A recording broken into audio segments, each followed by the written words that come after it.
Number 7 কি বল,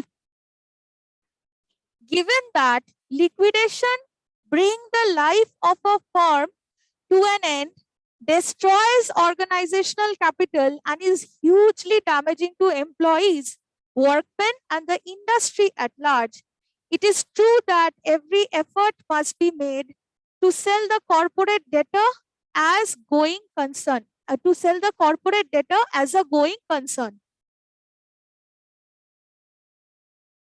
আরেকবার পড়ছি, given that liquidation bring the life of a firm to an end, destroys organizational capital and is hugely damaging to employees, workmen and the industry at large, it is true that every effort must be made to sell the corporate debtor as a going concern. খুব ভালো করে দেখুন কাকে নিয়ে কথা হচ্ছে, কোন বিষয়টাকে নিয়ে কথা হচ্ছে।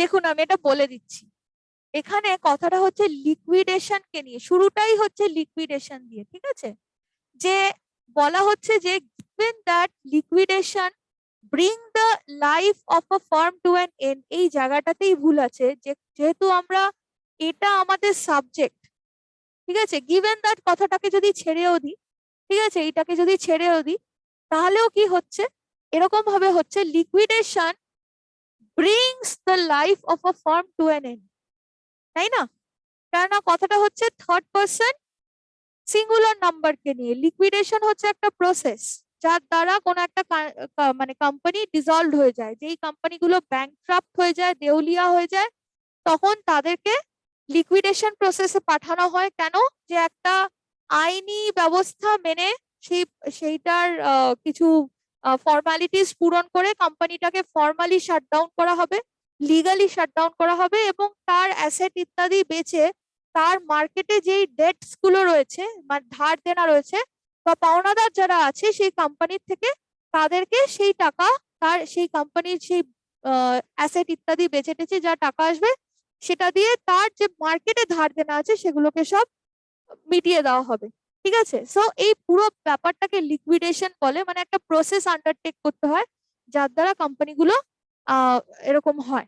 সো লিকুইডেশন হচ্ছে একটা প্রসেসের নাম, and like I said any process, any work is a noun, is an abstract noun, right?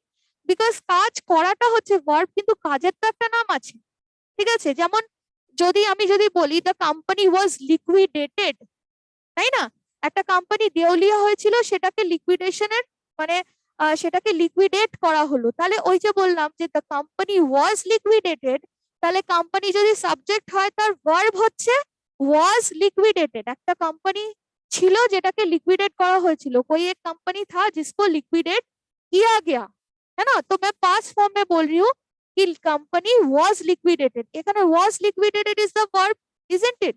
लेकिन अगर मैं पूछूं कि ये जो बोल रहे हैं कि लिक्विडेट किया गया, तो प्रोसेस क्या हुआ या काम का नाम क्या था जो किया गया, तो उसको हम लोग बोलेंगे लिक्विडेशन, है ना। So liquidation is the abstract noun. এরকম অনেক অ্যাবস্ট্রাক্ট নাউন্স আছে যেগুলো কোনো ভার্ব থেকে আমরা পাই, ঠিক আছে। যেমন ডেমলিশ কথাটা, ডেমলিশন কথাকে ইয়ে করে, জেনারেট করে, তাই না। The name of the process is demolition, কিন্তু আমরা যদি কাজটা করি, ভার্বটা যদি পারফর্মড হয়, তাহলে কি বলবো? ডেমলিশ। দ্য বিল্ডিং ওয়াজ ডেমলিশড, তাই না। দ্য বিল্ডিং ওয়াজ ডেমলিশড যদি বলি, তাহলে বিল্ডিংটাকে ডেমলিশ করা হয়েছিল। সো বিল্ডিংটা সাবজেক্ট, ডেমলিশডটা হচ্ছে ভার্ব, কিন্তু কাজটা কি আন্ডারটেক করা হলো সেটা হচ্ছে demolition. So that is the abstract noun that we get from the word demolish, which is the verb, isn't it? তো এরকম অনেক verb আছে যেখান থেকে আমরা nouns pi, it is one of those. So liquidation is the name of the process, this is our subject, and when this is the subject you can look, and যে কোনো abstract noun, why am I stressing on the word abstract noun? Simply because every abstract noun has to be singular, isn't it? Uncountable singular, তো ওটা যদি third person singular হয় তাহলে ওর সাথে ভার্বটা কি হবে? ব্রিংস হবে, isn't it? সো যখনই আপনারা কোনো অ্যাবস্ট্রাক্ট নাউন পাবেন যে কোনো প্রসেসের নাম, কনজারভেশন, প্রেজারভেশন, রিজার্ভেশন, ঠিক আছে, liquidation, anything, that is a process, এবং সেটা abstract noun, work and singular, third person singular, তার সাথে সেরকম ভাবে ভার্বটা যেন বসে। ওকে, আচ্ছা, তারপরেরটা নাম্বার 8, অপশন 2 8 নাম্বারটা বলছেন।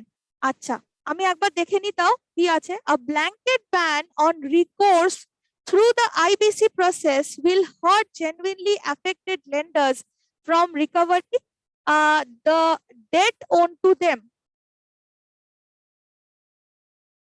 ব্ল্যাঙ্কেট ব্যান মানে হচ্ছে কমপ্লিট ব্যান, সম্পূর্ণ ব্যান। ব্যান কথাটা মানে আপনারা জানেন একটা restriction, isn't it? So complete ban যদি বলি সেটাকে ব্ল্যাঙ্কেট ব্যান অনেক ক্ষেত্রে বলা হয়। A blanket ban on recourse, আর রিকোর্সের কথাটার মানে হচ্ছে রিকোর্স হচ্ছে বলতে পারি ওয়ে অফ রিকভারিং বলা যেতে পারে। we could say it is a way of recovering, okay, বা source of help for recovery এরকম বলে যেতে পারে। ওকে, তাহলে a blanket ban on recourse through the IBC, এখানেও কিন্তু কোম্পানির রিলেটেডই একটা ম্যাটার নিয়ে আলোচনা হচ্ছে। ঘটনাটা হচ্ছে যে যেই সব কোম্পানিগুলো ওই মানে ধার দেনার রিলেটেড ব্যাপার হয়ে যায়, তো সেগুলো এই আইবিসির কথাটার মানে আমি আগেও বোধহয় আপনাদেরকে বলেছিলাম, এটা একটা আইনের নাম, এটার নাম হচ্ছে ইনসলভেন্সি অ্যান্ড ব্যাংক্রাপসি কোড। ঠিক আছে, insolvency and bankruptcy code, CODE code. তো ইনসলভেন্সি অ্যান্ড ব্যাংক্রাপসি কোডের প্রসেস মেনে যেটাই ব্যাপারটা হচ্ছে যে আগে কি হতো, যখনই কোনো এরকম কোম্পানির মানে দেনাগ্রস্ত হয়ে গেছে, কিছু হয়েছে, তো আইবিসি থ্রু সে একটা প্রসেস জেনারেট করতো, যার ফলে কি হয় যে ওই যে বললাম লিকুইডেশন ইত্যাদি করে তাদের ডেট রিকভারি যাতে হয়ে যায়। হ্যাঁ, যে মার্কেটে তাদের ডেট আছে, তো কোম্পানি লিকুইডেশন হয়ে গেলে কি হবে, যে ওইটার মানে যা প্রসেস আন্ডারটেক করতে হবে দিয়ে কোম্পানিটাকে বন্ধ করে দেওয়া হলো, তার জিনিসপত্র বিক্রি টিক্রি করে ধার দেনা চুকিয়ে দেওয়া হলো। ঠিক আছে, তো তাতে তার কি হলো, লাভটাই হলো যে তার মার্কেটে আর কোনো দেনা থাকলো না, লেনদারদের থেকে সে কোম্পানিটা মুক্তি পেল, তাই না? তো এই যে প্রসেসটা আন্ডারটেক যেটা হতো, তো সেইটা এই ইনসলভেন্সি অ্যান্ড ব্যাংক্রাপসি কোড মেনেই সব সময় হতো। এবার সেইটার ওপরে একটা ব্ল্যাঙ্কেট ব্যান করা হয়েছে সেই প্রসেসটার ওপরে। এবং আপনাদেরকে একটু ব্যাক স্টোরিটাও বলে দিই, এই সমস্ত জিনিসগুলো ঘটেছে পোস্ট কোভিড। ঠিক আছে, কোভিড এর এফেক্টে অনেক কিছু হয়েছে, like you know trade, industry and everything has got hugely affected. So it was one other blow to the industries, এই ক্ষেত্রে যে এরকম একটা ব্ল্যাঙ্কেট ব্যান করার ফলে এরকম যে আইবিসির সাহায্য নিয়ে যে একটা ডেট রিকভারির একটা প্রসেস হচ্ছিল, ঠিক আছে, যে এই প্রসেসটাকেই এখানে রিকোর্স বলেছে, যে সাহায্যের একটা ব্যবস্থা যেটা আইবিসি থ্রু হচ্ছিল, সেইটার ওপরে যখন ব্ল্যাঙ্কেট ব্যান হলো, সেই প্রসেসটার ওপরে যখন একটা কমপ্লিট ব্যান করে দেওয়া হলো, সেটার এফেক্টটা কিন্তু লেন্ডার্সদের ওপরে খুব গিয়ে পড়লো, যে যারা মানে টাকা দিয়েছিল, যারা টাকা মার্কেটে দিয়েছিল, ওই কোম্পানিগুলোকে যারা মানে ধার দিয়েছিল, তারা তো তাদের টাকাগুলো আর ফেরত পেল না। কেননা এইটা থ্রুতে করলে কি তারা তাদের টাকাগুলো ফেরত পেয়ে যেত, তাদের ওপরে পুরো এফেক্টটা গিয়ে পড়লো। ঠিক আছে, so I just gave you a small story about a very big thing, of course. So সেটা তো পুরো এক্সপ্লেন করা সম্ভব না, বাট কিছুটা আপনাদেরকে বললাম। তো দেখুন প্রবলেমটা কোথায় আছে। A blanket ban on recourse through the IPC process will genuinely hurt affected lenders from recovery the debt owed to them. তার মানে তাদের যে ডেটটা ছিল, তাদের কাছে যে লোকেরা যে টাকা ফেরত দিত, বা তারা যে লোকের কাছে টাকা ফেরত পেত, সেই প্রসেসটা পুরো একেবারে মানে হয়ে গেল আর কি। তারা লেন্ডার্সরা এফেক্টেড হলো, যে রিকভারি প্রসেসটা অফ দ্যাট অফ লোনস, সেটা একদম পুরো হ্যাম্পার্ড হয়ে গেল এই ব্ল্যাঙ্কেট ব্যানের তরফে। তো এখানে যে ভুলটা আছে সেটা আমি দেখিয়ে দিই, কথাটা এখানে রিকভারি হবে না, ঠিক আছে? Recovery again is a noun, okay? Recovery again is a noun. রিকভারির নাউনটার মানে হচ্ছে দ্য প্রসেস অফ রিকভারিং। যখন একজন কেউ অসুস্থ হয় তখন সে কি করে? সে অসুখ থেকে রিকভার করে তো, isn't it? So the process of recovering is called recovery. Okay, if I say how is his recovery going, মানে তার রিকভারিটা কেমন চলছে, তার মানে I am not speaking about the verb, I am speaking about the noun, যে process of রিকভারিটা কেমন হচ্ছে। ওকে, process of রিকভারিংটা কেমন হচ্ছে, so I am asking about his recovery. তো এখানে রিকভারিটা নাউন, কিন্তু আমরা এখানে চাইছি একটা ভার্ব, তাই যেটা হবে সেটা হচ্ছে রিকভারিং। রিকভারিটা ভার্বও হতে পারে, যেখান থেকে আমরা আমাদের প্রেজেন্ট পার্টিসিপল ফর্ম যেটা আইএনজি যোগ করে যেটা হয় কন্টিনিউয়াস টেন্সে, সেটা পাবো। ঠিক আছে, তাহলে আরেকবার বলি, তাহলে affected that process will hurt genuinely affected lenders from recovering the debt. Okay, recovering the debt owed to them. Okay, আচ্ছা,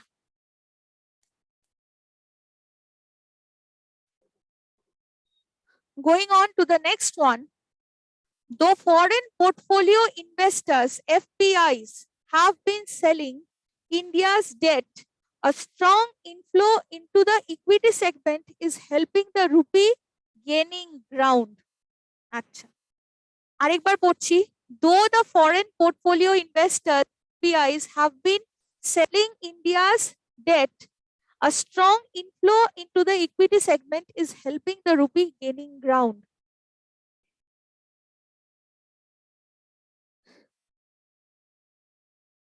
আপনাদেরকে এখানেও দুটো টার্ম সম্বন্ধে একটু চিনিয়ে দিচ্ছি। এই টার্মগুলো দেখুন ব্যাংকিং এর পরীক্ষাতে এরকম টার্মস ইত্যাদি আসতেই থাকে। আমি যতটুকু সময় আপনাদের সাথে পাবো চেষ্টা করব যেই ধরনের জিনিসগুলো ইউজুয়ালি আসতে থাকে আর যে টার্মগুলো আপনারা কোথাও না কোথাও পাবেন ফর শিওর, সেইগুলো নিয়ে যদি সেন্টেন্স বানিয়ে আপনাদের দিয়ে আর একটু যদি আপনাদের হেল্প করতে পারি বুঝতে, অফকোর্স এগুলো বোঝার জন্য আপনাদেরকে নিজেদেরকে কিন্তু পেপারটা অবশ্যই রেগুলারলি পড়তে হবে, ঠিক আছে? Otherwise you will miss out on a lot of things and you will not মানে find any clue whatsoever while giving the exam, তাই না? তো একটু আইডিয়া পাওয়ার জন্য রেগুলারলি যদি একটু পেপার পড়া হয় তাহলে কিন্তু এই টার্মগুলোর থেকে টার্মগুলোর সাথে আমাদের পরিচিতি হতে পারে। যেমন এই যে কথা বলা হচ্ছে এখানে ফরেন পোর্টফোলিও ইনভেস্টার্স, ঠিক আছে?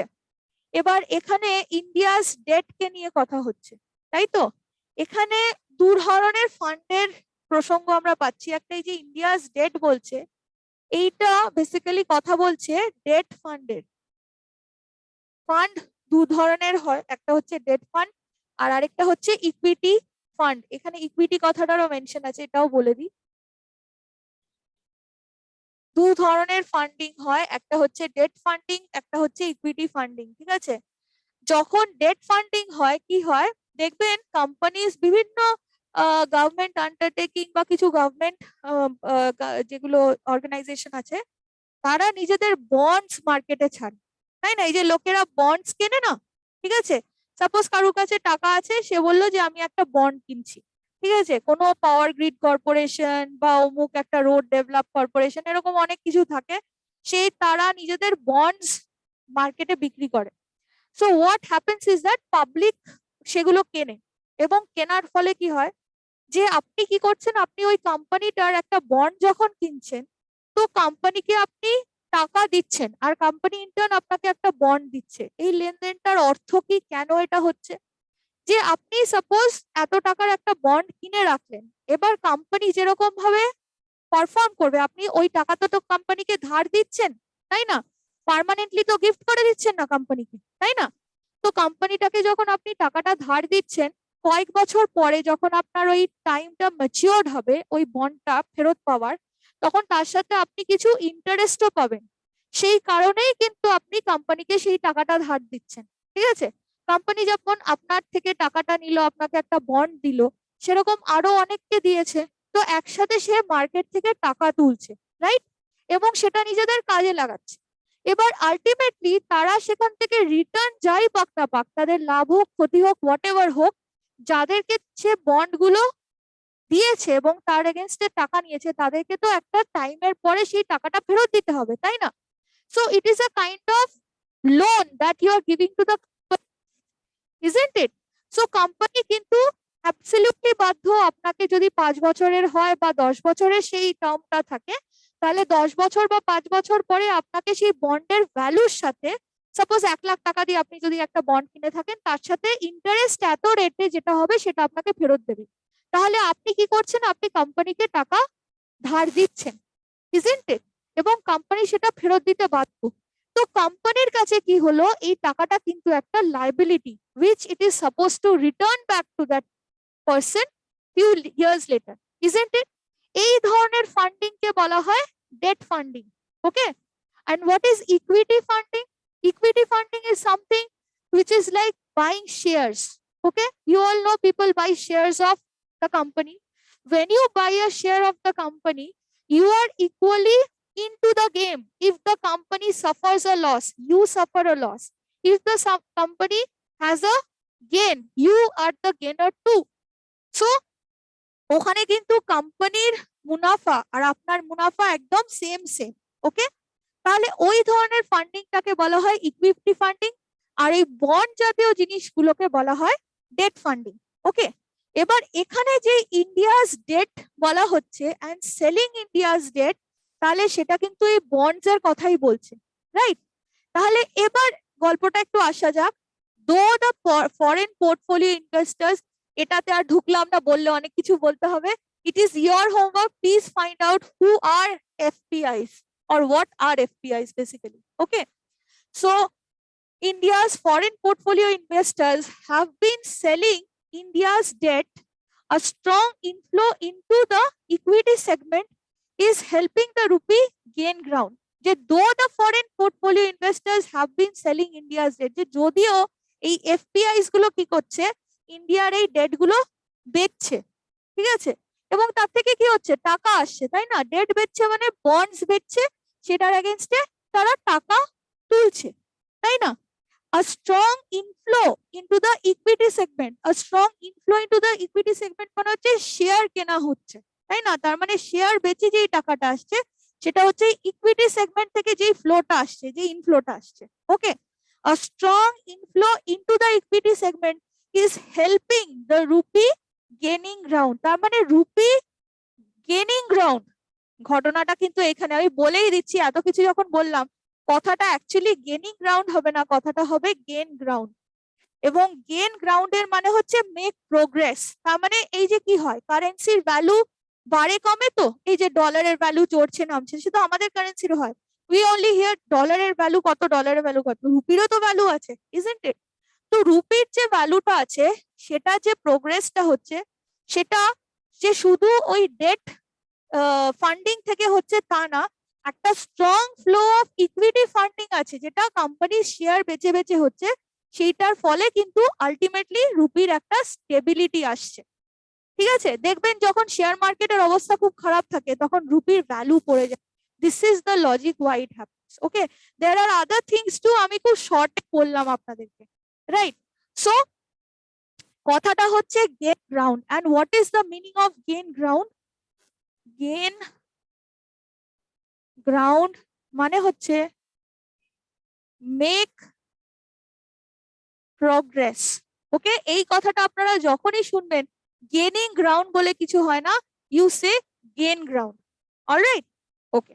So the next one, number 10 টা কি আছে? Hence in a year or two, when the RBI starts to increase the repo rate, SBI's saving deposit rate will also move up, benefiting depositors. কি হতে পারে? যা যা ভার্ব আছে সবগুলোকে একটু দেখে নিন যে ওটা ঠিক আছে কিনা বা কি হওয়া উচিত আলটিমেটলি।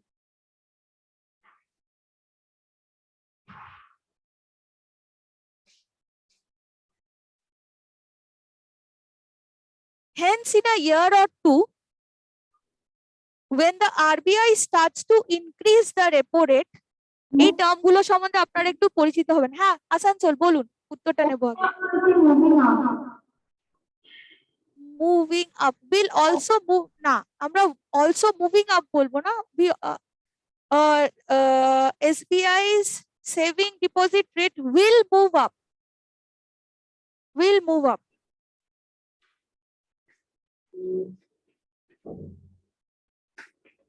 এটা ঠিকই আছে, বেনিফিটিং ডিপোজিটার্স। আমি বলে দিচ্ছি, আপনারা যখন ব্যাংকে অ্যাকাউন্ট খোলেন তখন হয় না সেভিংস ব্যাংকস অ্যাকাউন্ট, তাই না? তো সেখানে সেরকমই এটা হবে savings deposit, not saving deposit. Okay, savings কথাটা হচ্ছে ইজ আ নাউন, সেভিংস মানে হচ্ছে সঞ্চয়, ইজন্ট ইট? যেটা সেভিংস ব্যাংক অ্যাকাউন্ট সেরকমই সেভিংস ডিপোজিট কথাটা হলো। ওকে, কিন্তু আমার সেভিং কথাটা হচ্ছে ইজ আ ভার্ব, যেটা সেভ থেকে সেভিং হয়েছে, তাহলে এখানে ভার্ব দরকার নেই, এখানে কিন্তু আমার সেভিংস কথাটা দরকার। ঠিক আছে, তার মানে savings and not save. Alright, তার মানে সেভিংস মানে হচ্ছে money save. Okay, money that is save, তাহলে এটা not a verb that should be placed over here, it should be savings and not saving only. All right,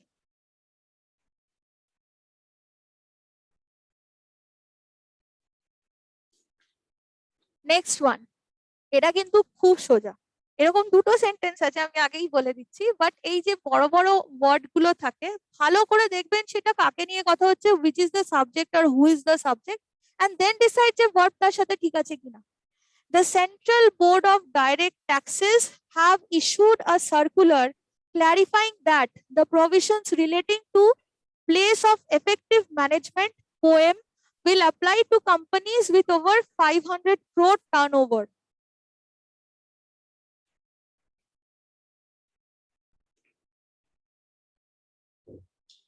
এখানে শুধু central বোর্ডটাকে indicate করছে, যে ভার্বের অবস্থাটা হবে সেন্ট্রাল বোর্ড, মানে একটা বোঝাচ্ছে। The Central Board of Direct Taxes, পুরো বোর্ডটার নামটাই এটা। কিসের বোর্ড? না, direct, central board of direct taxes, আমার সাবজেক্টটাই হচ্ছে এটা। এক নম্বরে ভুল আছে। হ্যাঁ, বলুন তো কোথায় এক নম্বরে হবে তাহলে?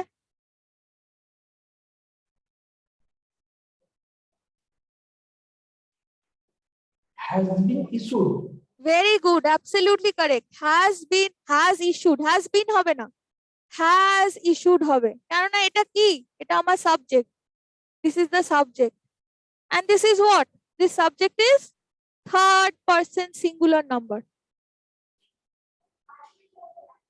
তো যেমন বলবো it has, so third person singular তো ইট, তাহলে ইট হ্যাজ, সেরকমই the central board of direct taxes has. Okay, বড় বড় এরকম অর্গানাইজেশনের নাম দেওয়া থাকে, আগেই দেখে নেবেন যে ওটাই যদি সাবজেক্ট হয় ওর সাথে আর এরকম বিশাল বড় বড় নাম যেগুলো থাকে সেগুলোর সাথে ভার্বটা কি আছে। ওকে, অনেক ক্ষেত্রে এগুলো খুব দেয়। আচ্ছা, সেকেন্ডটা কি আছে, নেক্সট ওয়ান, নাম্বার 12টা, statistics show that the status of girl and women who have historically faced health discrimination, starting from access to food and nutrition and eventually access to formal health care, has been improved. এখানেও দেখতে হবে কথাটা কি জিনিসটাকে নিয়ে হচ্ছে, what are we talking about? এখানে স্ট্যাটিস্টিক্সটা plural বোঝাচ্ছে না, হ্যাঁ, সিঙ্গুলার বোঝাচ্ছে। yes, very good. সোর্স হবে না, স্ট্যাটিস্টিক্স শো, এটা ঠিক আছে না, এটা আমি উল্টোটা বলে দিলাম, এটা ঠিকই আছে, এটা প্লুরালই হবে।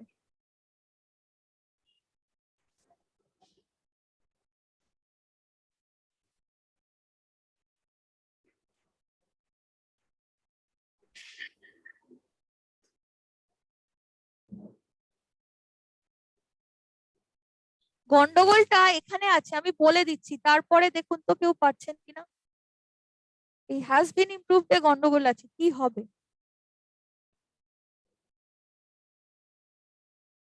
যদি বলি হ্যাজ বিন ইমপ্রুভড, তাহলে কি হ্যাজ বিন ইমপ্রুভড, কোন জিনিসটা হ্যাজ বিন ইমপ্রুভড, কাকে নিয়ে কথা হচ্ছে এই পার্টে?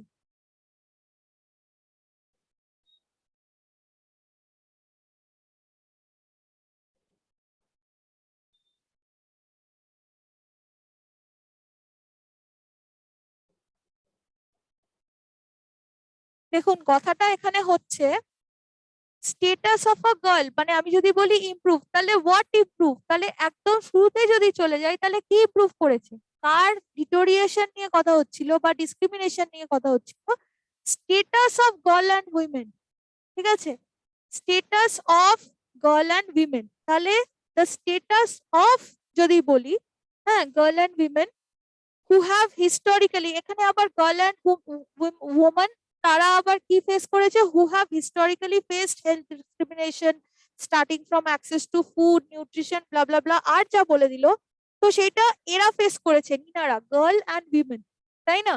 কিন্তু আলটিমেটলি সেই জায়গা থেকে এখন কি হয়েছে, হ্যাজ ইমপ্রুভড হবে, কেননা স্টেটাস হ্যাভ বিন ইমপ্রুভ না, স্টেটাসকে ইমপ্রুভ করা যায় না, স্টেটাস ইমপ্রুভ করে, তাই না?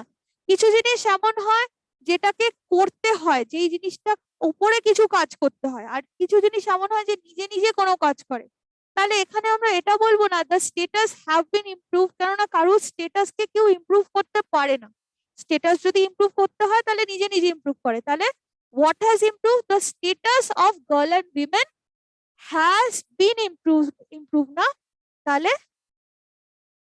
has improved, because the status যদি ধরি তাহলে again this is third person singular that we are talking about, ঠিক আছে? আর মাঝখানে যে কথাগুলো বলা হচ্ছে যে স্টেটাস অফ হুম যদি বলি, গার্ল অ্যান্ড উইমেন, তাদের সাথে কি কি হয়েছিল, ঠিক আছে, ডিসক্রিমিনেট করা হয়েছিল আর যা যা বলেছে সেগুলো এদেরকে ডেসক্রাইব করার জন্য বলেছে, কিন্তু আলটিমেটলি এই স্টেটাসটাকে নিয়ে কথা বলছে যেটা ইমপ্রুভ করেছে ওভার দ্য ইয়ার্স। ওকে, আচ্ছা।